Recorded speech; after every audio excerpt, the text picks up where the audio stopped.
मानसी सुदर्शन। आप देख रहे हैं सिटी न्यूज। मैं आप सभी दर्शकों का करती हूँ स्वागत। अब बढ़ते हैं खबरों की तरफ।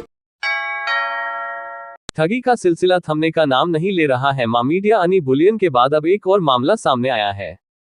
थाना इनायगा के रहने वाले सुनील कुमार ने शिव कुमार, शोभित व कृष्ण कुमार पर आरोप लगाया है कि उन्होंने डंपर के नाम पर उनसे 7.5 लाख की ठगी की है, जिसकी FIR 14/4/2022 को इनायत नगर थाने में दर्ज करा दी गई है। 6 दिन बीत जाने के बाद भी आरोपियों पर अभी तक कोई कार्यवाही नहीं हो पाई है, तो उसी शिव कुमार के ऊपर ब्रिजेश कुमार चौरसिया ने भी ठगी का आरोप लगाया है। ब्रिजेश कुमार चौरसिया ने बताया कि हमसे जमीन के नाम पर 3 लाख लिए थे, लेकिन अब शिव कुमार चौरसिया ना जमीन दे रहा है, ना ही पैसा वापस कर रहा है और उल्टे जान से मारने की धमकी भी दे रहा है। ब्रिजेश कुमार चौरसिया ने आरोप लगाते हुए कहा कि हमने इसकी शिकायत की है और हमको डर है कि अगर हम उस पर पैसे वापसी के लिए दबाव डालेंगे तो वह हमारी जान भी ले सकता है। यह दोनों पीड़ित आज SSP कार्यालय पुलिस लाइन प्रार्थना पत्र देने पहुंचे थे, पर किसी कारणवश SSP से मुलाकात नहीं हो पाए। अब इन दोनों पीड़ितों का कहना है कि शिव कुमार और उनके आरोपी साथियों पर पुलिस कार्रवाई कर हमको न्याय दिलाएं। क्या मामला है पूरा? जी, शिव कुमार चौरसिया और सूरज यादव 2 लोग ये हमारे हाथ ज़मीन बेचना चाह रहे थे, जिसमें शिव कुमार और सूरज यादव ने मतलब 3 लाख रुपए लिया है हमसे। और अब ज़मीन मतलब जब मांगते हैं हम उनसे बैनामा के लिए करवाने के लिए कहते हैं, तो वो कहते हैं कि मतलब हम तुम्हें जान से मार देंगे पैसा मतलब मांगने पे। ज़मीन कहाँ पे है? ज़मीन हरनटिनगंज ईदगाह के सामने, छेदी कबाड़ी के सामने है। अच्छा, कितने दिन हुआ पैसा लिए? जी, हम उनको पैसा दिए थे 20 जनवरी को। तो अब आप ज़मीन नहीं लेंगे? जी, वो हमको चाहे ज़मीन दे चाहे पैसा दे। अच्छा, क्या कहते हैं जब आप मांगते हो? जी, कहते हैं कि तुमने हमको पैसा नहीं दिया है। तो पैसा कैसे दिया? चेक जी। से दिया कैसे? जी, पैसा कैश दिया है। कैसे दिया? जी। तो अच्छा, proof होगा आपके जैसे ये आपने जो पैसे दिए हैं, इसका प्रूफ क्या है कुछ आपके पास? जी, हमारे पास रिकॉर्डिंग है और हमारे मतलब 2 गवाह हैं। अच्छा, पुलिस के यहाँ आप आए हो और क्या कार्रवाई हुई अभी तक? जी, हम थाने पे गए, हमारी कोई सुनवाई नहीं हुई। चौकी पे जाते हैं, झूठा आश्वासन मिलता है कि उसके साथ मतलब कार्रवाई कर रहे हैं और मतलब विवेचना में लगे हुए तो हैं। आप चाहते क्या है आप लोग? जी, हम यही चाहते हैं कि उचित से उचित उसके साथ कार्रवाई की जाए। हम लोगों का अच्छा, पैसा। ऐसे कितने लोग साथ ठगी की गई होगी? जी, ऐसे बहुत सारे लोग हैं। ऐसे कम से कम 200 लोग प्रताड़ित हैं सर, जो कि इनके सामने आने नहीं चाहते सर। और हम 2 जने हैं, सिर्फ अभी सामने आए हैं।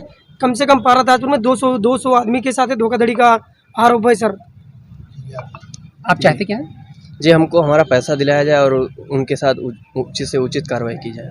कितने दिन हुआ पैसा दिए हुए आपको? जी, 20 जनवरी को दिए थे पैसा। बुलाई थी। कितने लोग शामिल है इस मामले में? जी, अभी तो हम 2 लोग हैं, बाकी नहीं, बहुत पैसा सारे जो लोग लिए हैं। हैं, कितने लोग हैं? पैसे जो लिए हैं सर 4 जने 4 लोग हैं। इसमें। जी, 4 लोग डीलर हैं? जी, वो डीलर लोग हैं? जी, नहीं डीलर नहीं है, लेकिन मतलब जैसे उनके पास ज़मीन थी, हमको पता था। अच्छा। वो अभी जल्दी में वो ज़मीन बैनामा लिया है उन्होंने। अच्छा, जी। रहने वाले कहाँ के हैं? जी, शिव कुमार चौरसिया पारा ताजपुर, कृष्ण कुमार चौरसिया उनके भाई हैं, सगे बड़े भाई हैं। और एक उनके साथ है सूरज यादव, और उसका एक छोटा भाई है जो यहाँ अयोध्या में रहता है, धोखाधड़ी करता है, उसका नाम है अरविंद बाबा। क्या नौका है? जी, ब्रिजेश कुमार चौरसिया। सर ये हमारे साथ शिव कुमार चौरसिया ग्राम पारा ताजपुर के, ये हमारे साथ ठगी, छल कपट ऐसे करके हमसे 7.5 लाख रुपए, 7,59,000 रुपये हमसे ठग लिए हैं सर। ये हमें डंपर दिलाने के नाम से हमसे दिसंबर में 7,59,000 रुपये ले चुके हैं सर। अब इनसे जाते हैं मांगने, ना तो हमें डंपर दिए, ना तो हमें पैसे दे रहे हैं और जान से मारने की हमें धमकी। हमारे घर पर उल्टा सीधा आदमी 2-4-6 जने को अपने जो गैंगस्टर एक्ट इनके ऊपर लग चुका है सर, उनको 2-4 इनके दोस्त हैं, उनको बेचते हैं हमारे यहाँ। किस लिए पैसा दिया था? हमने इनको सर हमारे साथ ये धोखाधड़ी करके ये डंपर दिलाने के लिए हमें कि आपने बोला कि हमारे साथ शामिल हो जाओ, हम आपको एक गाड़ी दिलाते हैं। गाड़ी में हमसे इन्होंने 7.5 लाख रुपए मांगा था, मैंने इनको 7 लाख लगभग 59,000 रुपये दे चुके हैं सर। और ये हमें अच्छा, जिससे इतनी धोखाधड़ी हुई है, जी सर, क्या इसकी शिकायत आपने पुलिस से किया? सर मैंने कप्तान के यहाँ गया, कप्तान जी के यहाँ गया और वहाँ SO के यहाँ गया, थाने पर गया और अपने हरनटिन ब्लॉक में गया। हमारी सुनवाई कहीं नहीं हुई सर। आज आप पुलिस कप्तान के यहाँ आए, मुलाकात नहीं हो पाई? सर नहीं हो पाई, आज मुलाकात नहीं हो पाई है। इससे पहले हम कप्तान सर से मिल चुके हैं सर।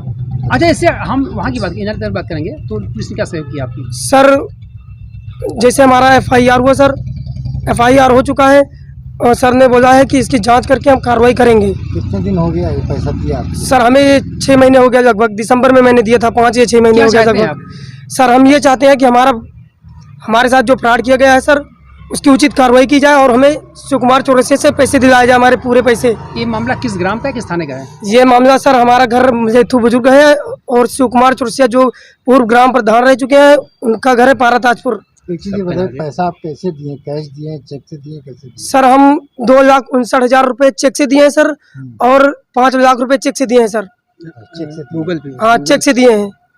नहीं, 5 लाख रुपए चेक से दिए हैं, 2,59,000 रुपये गूगल पे से दिए हैं सर। अच्छा। हमारे पास क्या नाम बताया आपने? सुनील कुमार। हिंदू राष्ट्र की मुहिम चलाने वाले तपस्वी छावनी पीठाधीश्वर जगतगुरु परमहंस आचार्य का संतान सम्मान किया। बुधवार का वृंदावन धाम के आचार्य महामंडलेश्वर श्रीमहंत धर्मेंद्र गिरी और महाराष्ट्र से महामंडलेश्वर श्रीमहंत एकनाथ गिरी अयोध्या पहुंचे, जहां उन्होंने तपस्वी छावनी जाकर परमहंस आचार्य का सम्मानित किया। इस अवसर पर जगतगुरु परमहंस आचार्य ने कहा कि देश का हिंदू राष्ट्र घोषित कराने के लिए सर्वप्रथम मैंने आवाज उठाई, साथ ही 16 दिनों तक आमरण अनशन भी किया। आज हिंदू राष्ट्र की मांग देश के हर कोने में उठ रही है। इसके लिए साधु संत व हिंदू जनमानस मुहिम चला रहा है। हिंदू राष्ट्र घोषित कराने के लिए एक दिन हम सा करार मिलकर सड़कों पर उतरेंगे। केंद्र सरकार भारत का हिंदू राष्ट्र घोषित करेगी। देश 2024 तक हिंदू राष्ट्र घोषित है। इसके लिए 29 प्रदेशों में हम लोग अभियान चला रहे हैं। उन्होंने कहा कि जिस दिन भारत हिंदू राष्ट्र घोषित हो जाएगा, उस दिन देश विरोधी ताकतें अपने आप छट जाएंगी। इसके बाद राम राज्य का अभ्युदय हो जाएगा। वहीं श्रीमठ महेश्वर धाम वृंदावन के आचार्य महामंडलेश्वर श्रीमहंत धर्मेंद्र गिरी ने कहा कि हिंदू राष्ट्र के समर्थन में हम लोग महाराज श्री के साथ जुड़े हुए हैं। उनकी प्रेरणा से महेश्वर धाम वृंदावन में अखंड धुनी के सामने 11 मार्च 2022 से श्री राम महायज्ञ शुरू हुआ है, जिसका शुभारंभ स्वयं जगतगुरु परमहंस आचार्य ने किया है। श्री राम महायज्ञ में 1008 ब्राह्मण प्रतिदिन नियमित आहुति डाल रहे हैं। यह महायज्ञ भारत के हिंदू राष्ट्र घोषित होने तक जारी रहेगा। महामंडलेश्वर श्रीमहंत एकनाथ गिरी महाराष्ट्र ने कहा कि हम साधु संत व हिंदू जनमानस जगतगुरु परमहंस आचार्य के समर्थन में हैं। उनकी हिंदू राष्ट्र की मांग जायज है। भारत जल्द से जल्द हिंदू राष्ट्र घोषित होना चाहिए। यह मांग हमारी मोदी सरकार से है। ये पूरे देश में अभियान शुरू हो गया है। हमने 16 दिनों तक अनशन किया था, फिर जल समाधि की घोषणा किया था। इसके बाद हमसे समय मांगा गया तो हमने कहा था कि 7 नवंबर 2023 को हिंदू राष्ट्र के लिए आमरण अनशन करेंगे। उसको देखते हुए जितने हिंदू जनमानस है, साधु संत धर्म आचार्य, पूरे देश में इसको लेकर के हिंदू राष्ट्र की मांग उठा रहे हैं। आज श्री धाम वृंदावन से हमारे साथ में आचार्य महामंडलेश्वर महंत धर्मेंद्र गिरी जी, जो 1008 ब्राह्मणों के द्वारा प्रतिदिन वहाँ जो है तो अखंड श्री राम महायज्ञ चल रहा है, वहाँ आहुति दी जा रही है केवल हिंदू राष्ट्र के लिए। जब तक हिंदू राष्ट्र नहीं बनेगा तब तक वो चलता रहेगा। और उसी तरह से महामंडलेश्वर एकनाथ जी जो महाराष्ट्र से आए हैं, अभी अन्ना हजारे जी से मिलकर के समर्थन लेकर के आए हैं और लगातार आप महाराष्ट्र में इसकी आवाज उठा रहे हैं। और 29 प्रदेशों में हमारे लोग इसको लेकर के बड़ी तेजी से आवाज उठा रहे हैं, क्योंकि लोग जान रहे हैं कि अगर भारत हिंदू राष्ट्र घोषित हो गया तो हिंदी और हिंदुस्तान बच जाएगा। नहीं तो ये जिहादी आज पत्थरबाजी कर रहे हैं। जब हमारी सरकार है तो पत्थरबाजी कर रहे हैं, तो जिस दिन कोई जिहादी अगर सत्ता पर पहुंच जाएगा उस दिन देश की स्थिति क्या होगी। इसलिए वो दिन न आए, इसके लिए हम लोग सजग हो गए हैं। 2024 के पहले भारत हिंदू राष्ट्र घोषित हो जाएगा। मुझे खुशी है कि संघ भी अब साथ दे रहा है, भी बजरंग दल, सारे संगठन इसमें लग गए हैं। अभी मोहन भागवत जी का बयान आया, सब लोगों ने सुना। हम चाहते हैं आचार्य जी कुछ कहें। महाराष्ट्र से हूँ और ये महाराज ने जो आवाज़ उठाई, उस आवाज़ को, और हमारे गुरु ने जो आवाज़ उठाई, उस आवाज़ को बुलंद करने के लिए हम इनके श्री चरणों में अपने आप को अर्पित करके भारत माता को हिंदू राष्ट्र घोषित करने के लिए हम प्रयास कर रहे हैं। क्या नाम है? एकनाथ महाराज महामंडलेश्वर महाराज। अयोध्या जनपद में भी आज 18 अप्रैल से सड़क सुरक्षा सप्ताह का कार्यक्रम शुरू हुआ। 24 अप्रैल तक परिवहन विभाग लोगों को यातायात के नियमों का पालन करने के लिए जागरूक करेगा। वहीं परिवहन विभाग कार्यालय में अयोध्या विधायक वेद प्रकाश गुप्ता ने लोगों को यातायात के नियमों को पालन करने की शपथ दिलाई। इस दौरान एक संगोष्ठी का भी आयोजन किया गया। संगोष्ठी के बाद अयोध्या विधायक वेद प्रकाश गुप्ता ने जागरूकता वाहन को हरी झंडी दिखाकर रवाना किया था। वहीं R0T0 और 0 प्रशासन संजय सिंह ने बताया कि यातायात नियमों की जानकारी व सेफ्टी को लेकर लोगों को जागरूक करने के लिए सड़क सुरक्षा सप्ताह मनाया जा रहा है। आज सड़क सुरक्षा सप्ताह का तीसरा दिन और आज लोगों की गाड़ियों को चेकिंग करके R0T0 और 0 परिवर्तन के माध्यम से आम जनता को जागरूक किया जा रहा है।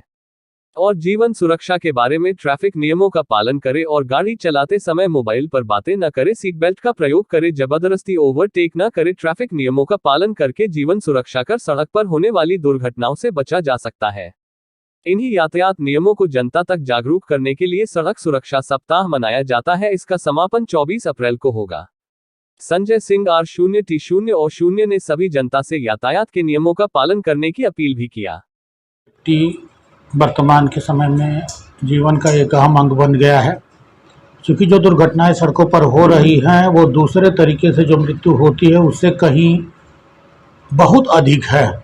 इसको रोकने के लिए सरकार ने अच्छे कदम उठाए हैं और जो संयुक्त राष्ट्र संघ में अभी तक पूरे वर्ष भर में एक सड़क सुरक्षा सप्ताह मनाया जा रहा था, उसके स्थान पर उसके अतिरिक्त राज्य सरकार ने तय किया है कि प्रत्येक त्रैमास में एक सड़क सुरक्षा सप्ताह ये राज्य सरकार की तरफ से मनवाया जाएगा, जिसमें मुख्य रूप से लोगों को जागरूक करने का उद्देश्य होता है, जिससे दुर्घटनाएं कम हों। अगर दुर्घटनाएं कम होगी तो निश्चित रूप से उसमें मरने वालों की संख्या भी कम होगी।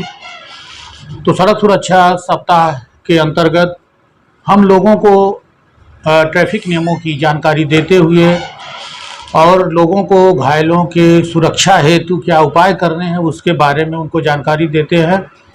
सड़क सुरक्षा सप्ताह का जो कार्यक्रम है वो 18 तारीख को उसका उद्घाटन सदर विधायक जी द्वारा इस कार्यालय परिसर में एक संगोष्ठी के माध्यम से किया गया जा चुका है। आप लोगों से और मीडिया के बंधुओं के माध्यम से आम जनता में यह एक जागरूकता अभियान जो कि निरंतर पूरे वर्ष में समय समय पर साप्ताहिक कार्यक्रमों के माध्यम से भी, हमारे प्रवर्तन दस्तों की चेकिंग के माध्यम से भी इसमें अवेयरनेस प्रोग्राम चलाए जा रहे हैं। उसका कारण बस ये है कि सड़कों पर होने वाली जो जान माल की क्षति है वह कम हो, धीरे धीरे हम उसे न्यूनतम स्तर पर लाएं। चूँकि हमारे हाईवेज का निर्माण, नए नए वाहनों के सड़क पर आने से ट्रैफिक में उत्तरोत्तर वृद्धि होती जा रही है और सड़कों पर दबाव भी बढ़ता जा रहा है। राम की नगरी अयोध्या में राम जन्मभूमि परिसर में रामलाल के बन रहे भव्य राम मंदिर के साथ प्रधान देवता के रूप में गणपति, माता सीता, महर्षि वाल्मीकि, माता शबरी, निषाद राज व जटायु का भी मंदिर बनेगा। बता दें कि श्री राम जन्मभूमि तीर्थ क्षेत्र ट्रस्ट की बैठक में यह निर्णय लिया गया है। इसके साथ ही मंदिर के गर्भगृह में 70 वर्षों जिस मूर्ति का पूजन समाज कर रहा उसे सिर्फ उत्सव के रूप में विराजित किया जाएगा, यानी कि अब गर्भगृह में बाल स्वरूप में बड़ी प्रतिमा का प्राण प्रतिष्ठा कराया जाएगा।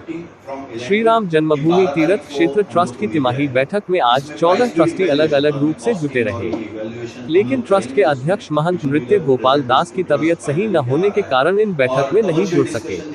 इस दौरान ट्रस्ट के महासचिव चंपत राय ने जानकारी देते हुए कहा कि आज की इस बैठक में यह भी विचार हुआ है कि श्री रामलला की मूर्ति कैसी होगी, जिसके लिए स्थानीय संतों से विचार करने की राय बनी है। भगवान श्री रामलला की मूर्ति बाल रूप में ही बनेगी। यह मूर्ति सफेद रंग व काले रंग का हो या मुक्तिनाथ ग्रे रंग का सालिग्राम हो, यह भी आज इस बैठक में चर्चा का विषय था। वहीं 1949 में प्राकट्य हुए श्री रामलला की मूर्ति गर्भगृह की स्थायी प्रतिमा के रूप में नहीं होंगे विराजित। ट्रस्ट के महासचिव चंपत राय ने कहा कि मंदिर का संचालन करने वाले सभी लोग जानते हैं कि मंदिर में एक प्राण प्रतिष्ठित मूर्ति होती है, वह अचल मूर्ति होती है जो कि एक स्थान पे स्थिर होती है, उसे हटाया नहीं जा सकता है। वह आकृति में बड़ी भी होती है और दूसरी चल प्रतिमा होती है।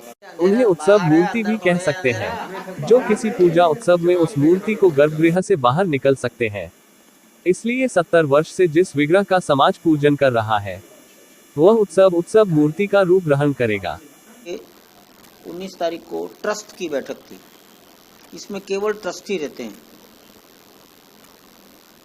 10 ट्रस्टी फिजिकली मौजूद थे,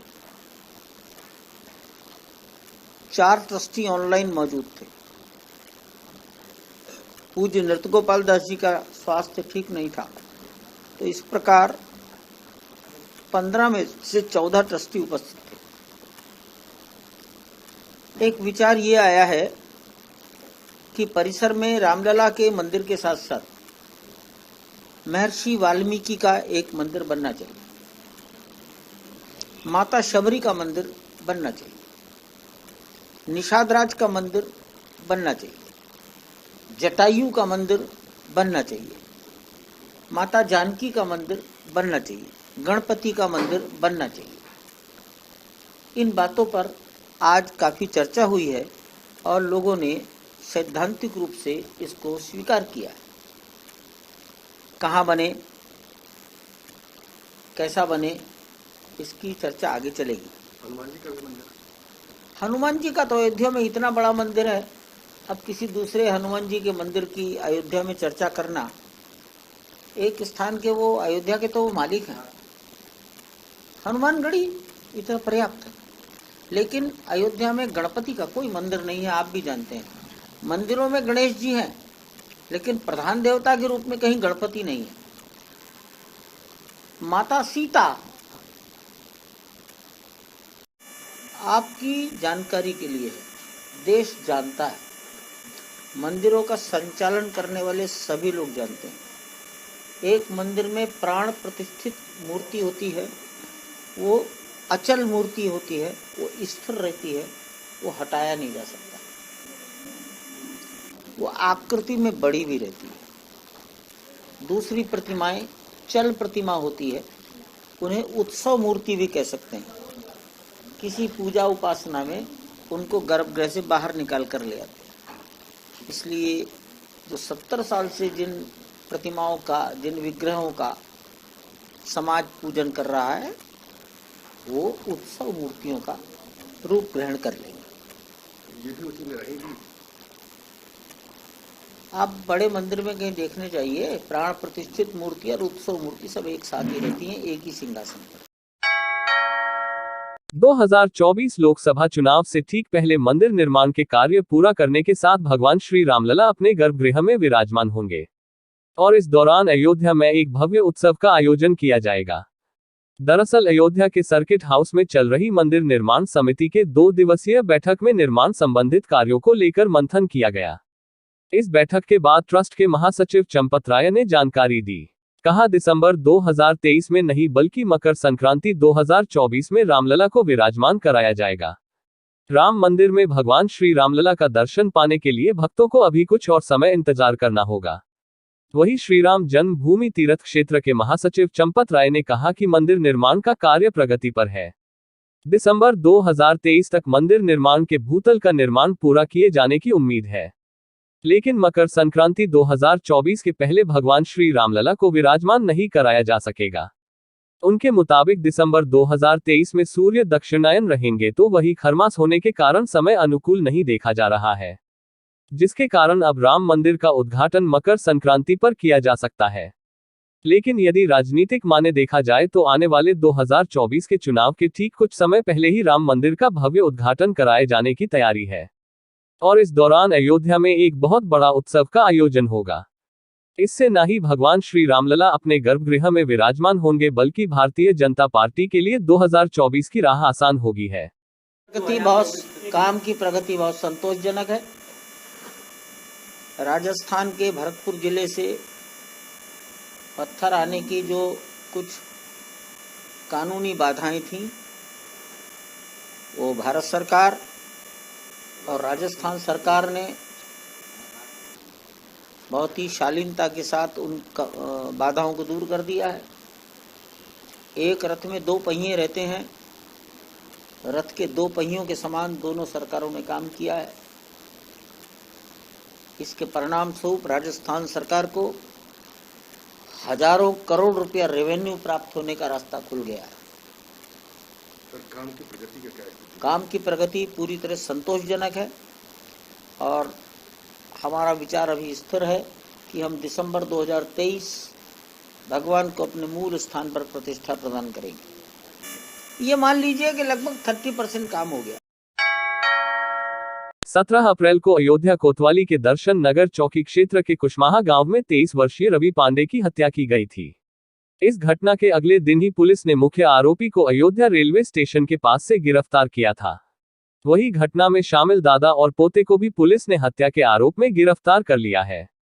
इस मामले का खुलासा करते हुए एसपी सिटी विजयपाल सिंह ने बताया कि यह पूरी घटना मोबाइल चोरी को लेकर हुई थी। कुछ दिन पूर्व मृतक रवि पांडे का मोबाइल चोरी हो गया था तथा मृतक रवि ने अपने गांव के ही रहने वाले असलेंद्र सिंह उर्फ डब्बू सिंह पर मोबाइल चोरी का आरोप लगाया था, जिसके बाद दोनों के बीच कहासुनी हुई और विवाद ज्यादा बढ़ गया, जिससे दोनों के परिवार के लोग भी आमने सामने आ गए। दोनों पक्षों के लोग लाठी और डंडों से एक दूसरे के ऊपर हमला कर दिया और आरोपी असलेंद्र सिंह में मृतक रवि पांडे के ऊपर लोहे की रॉड से हमला कर दिया, जिससे रवि पांडे गंभीर रूप से घायल हो गया। गंभीर अवस्था में उसे चिकित्सालय लाया गया, जहां पर डॉक्टरों ने उसे मृत घोषित कर दिया। एसपी सिटी विजयपाल सिंह ने बताया कि पूरे प्रकरण में आरोपी असलेंद्र सिंह के 75 वर्षीय बाबा अनंत सिंह का अहम योगदान है, जिसने आरोपी को झगड़े के लिए उकसाया था, जिसके बाद डब्बू सिंह ने मृतक रवि के ऊपर लोहे की रॉड से हमला किया था। पुलिस ने आरोपी डब्बू सिंह तथा उसके बाबा अनंत सिंह को गिरफ्तार कर लिया। दिनांक 17 अप्रैल को अयोध्या कोतवाली के अंतर्गत ग्राम कुशमाहा में सायंकाल रवि पांडे उर्फ उपेंद्र पांडे की हत्या की घटना हुई, जिसमें कोतवाली अयोध्या में अभियोग पंजीकृत हुआ था।